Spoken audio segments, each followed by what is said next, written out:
রাশেদ খান, আপনার কাছে জানতে চাই যে যেটির কথা একটু আগে রবি ভাই বলছিলেন যে ছাত্রদল আসলে ওই অর্থে তেমন একটা সুযোগ পায়নি ছাত্রদেরকে বোঝানোর যে ছাত্রদল কিভাবে শিক্ষার্থীদের জনকল্যাণে কাজ করতে পারে।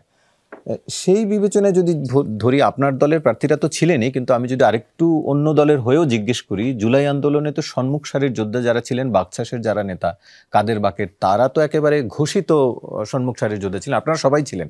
তো তাদেরও তো ভরাডুবি হলো সেই অর্থে। তার মানে কি আসলে কাজ করতে পারবেন বা কাজ করার কিছু করেছেন, সেই চেষ্টাটাই কি যথেষ্ট ছিল, নাকি এর পেছনে অন্য কোনো কারণও ছিল আসলে ভোটের ইকুয়েশনে? ধন্যবাদ, সবাইকে শুভেচ্ছা। 2019 সালে যে ডাকসু নির্বাচন হয় সেখানে আমি জিএস প্রার্থী হিসেবে নির্বাচন করি এবং ভিপি জিএস সহ আমরা 11টি পদে জয়ী হই, যদিও শুধুমাত্র 2টি পদে ঘোষণা করা হয়, ভিপি এবং সমাজসেবা সম্পাদক পদে। তো যাই হোক, যে কারণে এই নির্বাচন দেখার অভিজ্ঞতা আমার আছে। 19 সালের যে নির্বাচন সেটা অত্যন্ত জঘন্য নির্বাচন ছিল। আর এইবারের যে নির্বাচন, এই নির্বাচনে কিছু আচরণবিধি লঙ্ঘন হয়েছে, কিন্তু ভোটে কারচুপি হয়নি, এতটুকু আমি বলতে পারি। যদি কারচুপি হতো তাহলে শিক্ষার্থীরা অবশ্যই বিক্ষোভ করত, আন্দোলন করত এবং কোনো না কোনোভাবে প্রমাণ আসতো, যেটা 19 সালের নির্বাচনে আমরা দেখেছি। কুয়েতমন্ত্রী হলে, রোকেয়া হলে এবং ছাত্রদের হলে যেভাবে কৃত্রিম লাইন সৃষ্টি করে রাখা হয়, দখলদারিত্ব, শিক্ষকদের জালিয়াতি, এইবার অভিযোগ আছে কিন্তু অভিযোগের সাপেক্ষে প্রমাণ নাই। যে কারণে আমি লক্ষ্য করলাম যে বিএনপির স্থায়ী কমিটির সদস্য জনাব সালাউদ্দিন আহমেদ, তিনিও কিন্তু শুভকামনা জানিয়েছে, অভিনন্দন জানিয়েছে। এই যে রাজনীতিতে যে পরিবর্তন, যে সে জিতেছে তাকে শুভকামনা জানানো, এটাকে আমি খুব পজিটিভভাবে দেখি। এবং ভাই যেটি বললেন, দেখেন, ফ্যাসিবাদ বিরোধী লড়াইয়ে ছাত্র অধিকার পরিষদ, ছাত্র দল, তারা কিন্তু ফ্রন্টে এসে নেতৃত্ব দিয়েছে, কাজ করেছে। ছাত্র শিবির এই কাজটি করতে পারেনি, এটা আমি তাদের দুর্বলতা বলবো না। হাসিনা যেভাবে আসলে ক্যাম্পাসে এক ধরনের মানে বার্তা সৃষ্টি করেছিল, ভয় সৃষ্টি করেছিল যে ছাত্র শিবির মানেই তার উপর হামলা করা, এক ধরনের বৈধতা রয়েছে। ছাত্র দলের ক্ষেত্রেও ছিল, বাট শিবিরের তুলনায় কিছুটা কম। আবার ছাত্র অধিকার পরিষদের আরো কিছুটা কম ছিল, বা অন্যান্য বাম সংগঠন তাদের আরো কিছুটা কম ছিল। ছাত্রদল তো ক্যাম্পাসে ঢোকার মতো পরিবেশ ছিল না, মাঝে মধ্যে ঢুকতে পেরেছে, মাঝে মধ্যে ছাত্রদল ঢুকতে পেরেছে, কিন্তু ছাত্র শিবির একদমই পারে নাই, বলা যায় এক প্রকার নিষিদ্ধ ছাত্র শিবিরের রাজনীতি ছিল। তো সেই জায়গায় তারা নানান ধরনের কৌশলে কিন্তু কখনো সাধারণ শিক্ষার্থী, আবার কেউ কেউ ছাত্রলীগের পদে নানানভাবে বা সাংবাদিক সমিতিতে বাঁধনে নানানভাবে তারা কিন্তু হলে ছিল।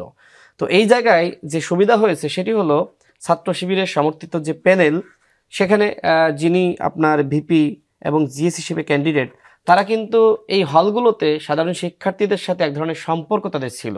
দেখেন, আমি সূর্য সেন হলের শিক্ষার্থী ছিলাম, আমি যে সময় নির্বাচন করি আমার হলের সবাই আমার জন্য, আমাকে জেতানোর জন্য তারা অন্য হলের সাথে সম্পর্ক তৈরি করা, অন্য বিভাগের শিক্ষার্থীদের সাথে সম্পর্ক তৈরি করা।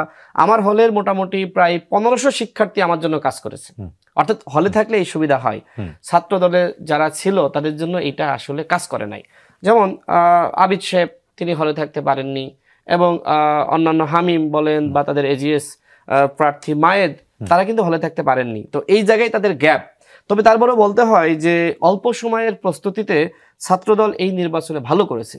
যেটা 19 সালের নির্বাচনে ছাত্রদলের ভরাডুবি হয়েছিল 200-300 ভোট, সেই তুলনায় আমি দেখলাম যে ছাত্র শিবিরের পরেই কিন্তু তাদের একটা অবস্থান হয়েছে। এটা খুব অল্প সময়ের প্রস্তুতি, দূরত্ব তো অনেক, ঠিক আছে, কিন্তু ওই যে বললাম যে ছাত্রদল তো হলেই থাকতে পারে নাই, কিন্তু শিবিরের যারা ছিল তারা কিন্তু হলে থাকতে পেরেছে। সেটা তাদের কৌশলের অংশ হোক, যেভাবে হোক, তারা কিন্তু হলে থাকতে পেরেছে, সাধারণ শিক্ষার্থীদের সাথে সম্পর্ক ধরে রাখতে পেরেছে। এটাকে আমি নেগেটিভ ভাবে দেখতেছি না, হয়তো তাদের কৌশল ছিল, বা অনেক সময় এমন একটা ভয় ছিল, এমন একটা আতঙ্ক ছিল, এই পরিস্থিতিতে আপনি কি করবেন, এর ভিন্নতা তো নাই। এই কারণে তারা অনেকটা এগিয়ে গেছে। দ্বিতীয়ত, ছাত্রদল যেটি করেছে শুধুমাত্র নিজেদেরকে নিয়ে প্যানেল দিয়েছে, কিন্তু ছাত্র শিবির আবার শুধুমাত্র নিজেদেরকে না, এর মধ্যে অনেক সাধারণ শিক্ষার্থী, অনেক আপনার আদিবাসী বলেন, ক্ষুদ্র গোষ্ঠী বলেন, যেটাই বলেন না কেন, এটা নিয়ে অনেকে বিতর্ক সৃষ্টি করে। আমি আগে এইটার জন্য ক্ষমা চেয়ে নিচ্ছি, শব্দের জন্য আমি ক্ষমা চেয়ে নিচ্ছি, জাস্ট বোঝানোর জন্য বললাম।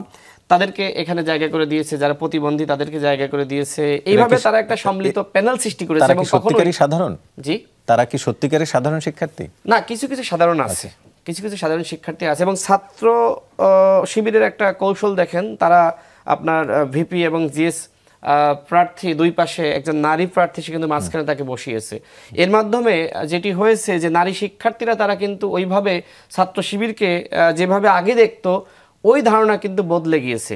তো আরেকটি ব্যাপার দেখেন, সেটি হলো যে কোনো কোনো প্রার্থীরা বিভিন্ন ধরনের খুব স্লোগান দিয়েছে বাজেভাবে, যে রাজাকার, আল বদর, পাকিস্তানপন্থী, পাকিস্তানি, নানান ধরনের স্লোগান।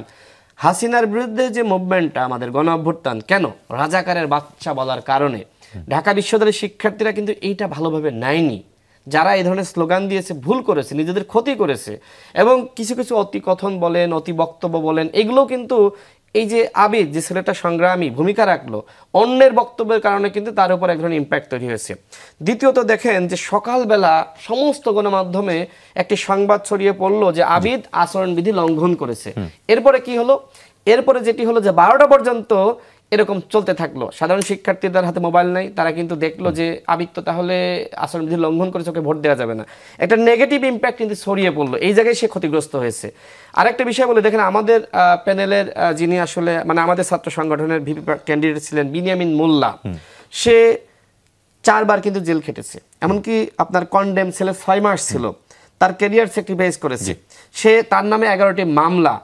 ডাকসু নির্বাচন তো হবে না, ডাকসু নির্বাচনটা আদায় করেছে বিনিয়ামিন মোল্লা সহ কয়েকজন শিক্ষার্থী। তারপরও কেন তারা সেও কিন্তু ভোট পায়নি কেন? তো সেই জায়গায় আমার কাছে মনে হয়েছে যে ঢাকা বিশ্ববিদ্যালয়ের শিক্ষার্থীরা তারা এখন আর রাজনৈতিক নেতা চায় না, তারা এখন একাডেমিক নেতা চায়, যিনি জেল, জুলুম, নির্যাতন, নিপীড়নের শিকার হোক বা না হোক, যিনি আসলে শিক্ষার্থীদের সাথে এক ধরনের আপনার কমিউনিকেশন করতে পারবে, শিক্ষার্থীদের সাথে আপনার সম্পর্ক থাকবে, ভালো রেজাল্ট। সেটা কি বেনিয়ামিন মোল্লার নেই বা সেই সেটা দক্ষতা নেই? আপনার কিংবা শামীম হোসেন যিনি আলোচিত ছিলেন একাডেমিক ভাবে, তার দক্ষতার জন্য হয়তো নতুন করে এসেছেন? সেটা বিনিয়ামিন মোল্লা বলেন, ছাত্র দলের যারা ছিল তাদের এই জায়গাটা তাদের সৃষ্টি হয়নি, কারণ তাদের জীবনটা অতিবাহিত হয়েছে রাজপথের দৌরানি, জেল, জুলুম, নিপীড়ন। তাহলে শামীম হোসেন আপনি একাডেমিক প্রার্থী? শামীম তো, আমি তো একটা বললাম যে হ্যাঁ একাডেমিশিয়ান, সেটা আলাদা কথা।